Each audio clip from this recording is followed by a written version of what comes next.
आज हम पढ़ाएंगे। यह कक्षा 9वीं का पहला टॉपिक है। समुच्चय के प्रकार में सबसे पहले पहला है सूची पद्धति।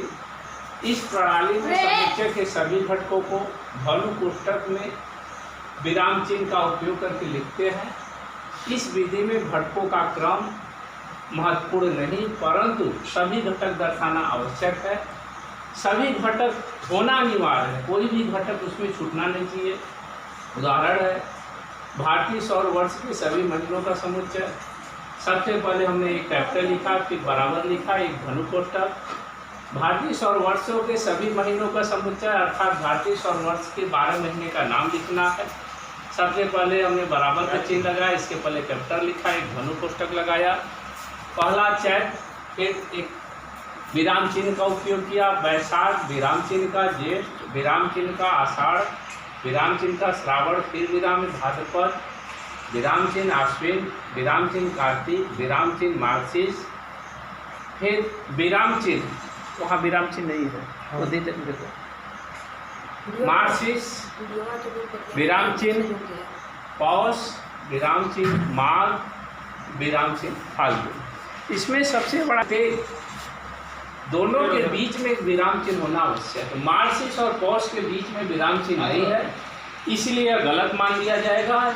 जब भी हम इसको लिखेंगे, सूची पद्धति का उपयोग करके लिखेंगे, तो इनके बीच में दो घटकों के बीच में विराम चिन्ह का उपयोग करना अति आवश्यक है।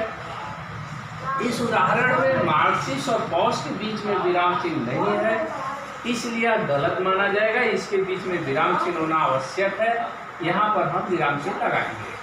यदि विराम चिन्ह नहीं लगाएंगे तो हम इसको गलत मानेंगे। सूची पद्धति का यही नियम है कि दो घटकों के मध्य में एक विराम चिन्ह का उपयोग करना अति आवश्यक है। दूसरा है कॉम्प्लीमेंट के अक्षरों का समुच्चय। शब्द कॉम्प्लीमेंट के अक्षरों का समुच्चय, इसमें हमने कैपिटल बी लिखा, फिर धनु कोष्ठक। कॉम्प्लीमेंट में जितने भी अक्षर है सभी घटकों को अलग करके लिखेंगे, विराम चिन्ह का उपयोग करके लिखेंगे। इसमें ध्यान देना है, कोई भी घटक दो बार रिपीट नहीं करना है। इसमें 2 बार यम आया है, 2 बार ई आया है, लेकिन ये ध्यान में रखना है कि जब इनको हम घटकों को लिखेंगे तो उसमें यम को 2 बार नहीं लिखना है, ई को 2 बार नहीं लिखना, सिर्फ 1 बार ही लिखेंगे। पहला सी है, फिर विराम चिन्ह, दूसरा ओ विराम चिन्ह यम, विराम चिन्ह पी, विराम चिन्ह यल, विराम चिन्ह ई, विराम चिन्ह यन, विराम चिन्ह टी।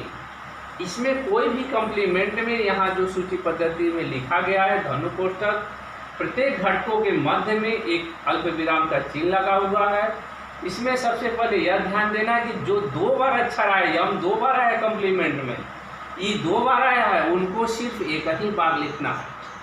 सूची पद्धति में लिखते समय सावधानी रखना है कि कोई भी अक्षर छूटे ना, और कोई भी अक्षर 2 बार नहीं लिखना चाहिए, ये विशेष सावधानी बरतनी है। तीसरा है उदाहरण मनुष्य के सभी ज्ञानेंद्रियों का समुच्चय। हमने कैपिटल अक्षर लिखा सी, फिर बराबर लिखा, फिर धनु कोष्ठक। सभी ज्ञानेंद्रियां मनुष्य के 5 ज्ञानेंद्रियां होती है। पहला नाक है, कान है, आँख है, जीभ है और त्वचा है। इनके मध्य में हमने अल्प विराम का चिन्ह लगा हुआ है। पहले धनु कोष्ठक, 2 घटकों के मध्य में अल्प विराम का चिन्ह लगा हुआ है। ये सूची पद्धति का नियम है कि सभी घटकों के मध्य में अल्प विराम का चिन्ह होना चाहिए। चौथा उदाहरण है 1 से 20 तक के मध्य आने वाली अभाज्य संख्याओं का समुच्चय। हमने कैपिटल डी लिखा, फिर बराबर लिखा, फिर धनु कोष्ठक लगाया। अब हम 1 से 20 तक अभाज्य संख्याओं का समुच्चय, हम 1 से 20 तक अभाज्य संख्याओं के बारे में फिर से वापस समझेंगे कि कौन कौन सी संख्या होती है। अभाज्य संख्या सबसे पहले 2 से स्टार्ट होती, एक संख्या अभाज्य संख्या नहीं होती है।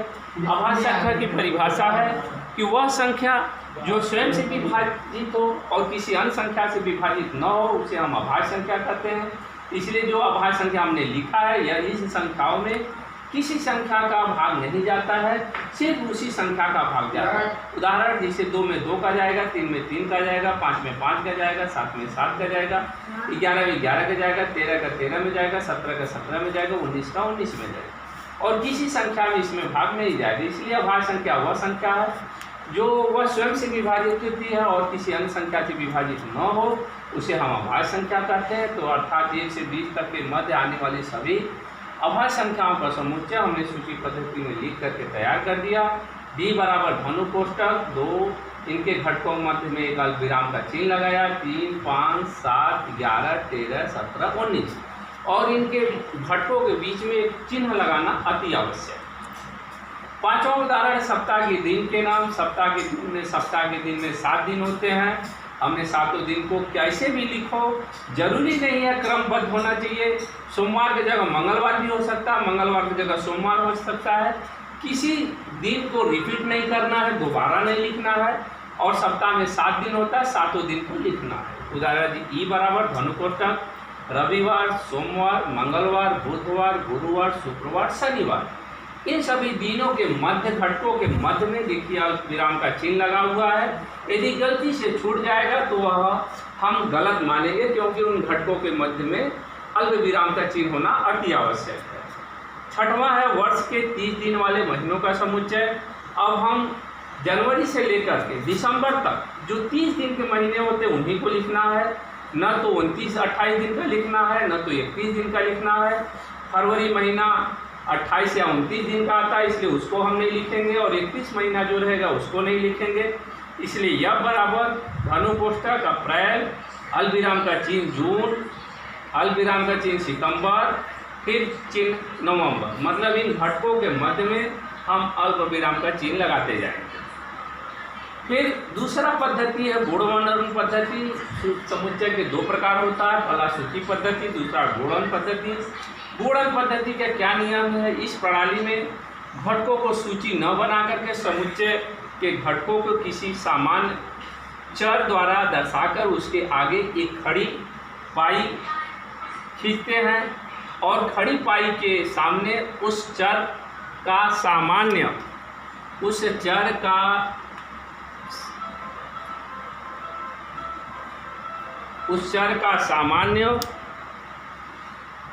गुणधर्म लिखते हैं। उदाहरण के रूप में हमने P लिखा धनु कोष्टक x/x, 25 से 2 छोटी अभाज्य संख्या है धनु। इसमें हम यही पहचानते हैं गुणन पद्धति में कि 2 अक्षरों के मध्य में पाई खींचा रहेगा। उदाहरण में देखिए पहले में भी पाई खींचा है, Q वाले समुच्चय में भी P/P बीच में पाई खींचा है, R वाले समुच्चय में भी Y/पाई खींचा है। इसमें इकट्ठा करके लिखते हैं, गुणन में यही विधि है, इसमें इकट्ठा करके लिखते हैं। इसको पद्धति में लिखना है तो हम सूची पद्धति में लिखते समय इनको सावधानी रखेंगे। इनके प्रत्येक घटक को अलग कर दिया। इसको हम पेन नहीं बोलेंगे, इसको ढक्कन बोलते हैं। ये बॉडी हो गया, ये रिफिल हो गया और एक कैप हो गया। ये सभी अलग अलग पार्ट है, इसको हम पेन नहीं बोलेंगे। इसको सूची पद्धति में जब लिखेंगे तो चारों को अलग कर दिया। ये आपका ढक्कन हो गया, ये बॉडी उसका हो गया, ये पीछे का हो गया और रिफिल हो गया। इसको हम पेन नहीं बोलते, सबके अलग अलग नाम है। यदि इनको सभी को इकट्ठा कर दिए तो जब सभी को इकट्ठा करेंगे तो ये गुणन पद्धति हो गया। इस पेन को 2 विधि से हम लिख सकते हैं, कैसे सूची पद्धति लिखेंगे, कैसे गुणन पद्धति लिखेंगे। फिर से हम रिपीट कर रहे हैं। इस पेन को हम सूची पद्धति लिखना है तो इस पेन के सभी घटक को अलग करना है। पहले हमने इस पेन के सभी घटक को अलग कर दिया, इसके 4 घटक हो गए। चारों घटक को अल्पविराम चिन्ह लगा करके लिखेंगे। एक ढक्कन, इसके बॉडी पीछे का हो गया, रिफिल हो गया, ये बॉडी हो गया, ये कैप हो गया। चारों कामा करके अलग अलग लिख देंगे तो ये सूची पद्धति हो गया। और इसी पेन को यदि हम गुणन पद्धति में बोलेंगे कैसे लिखा जाएगा तो सभी को हम इकट्ठा कर दें, एक जगह फिक्स कर देंगे। जब सब मिल गए तो हम इसको क्या बोलेंगे? पेन बोलेंगे। तो x/x पेन का समुच्चय। तो ये पूरा ये सूची पद्धति गुणन पद्धति हो गया। और इसको अलग अलग करके लिखेंगे तो सूची पद्धति हो गई। ये सूची पद्धति सब अलग हो गया। जब इसको एक में समूह में इकट्ठा कर देते, जब हम इकट्ठा करेंगे तो ये गुणन पद्धति हो गया। ये तो पेन गुणन पद्धति हो गया। इनको सब अलग करेंगे तो सूची पद्धति हो गया। आज का पहला ये टॉपिक इसी पर समाप्त किया।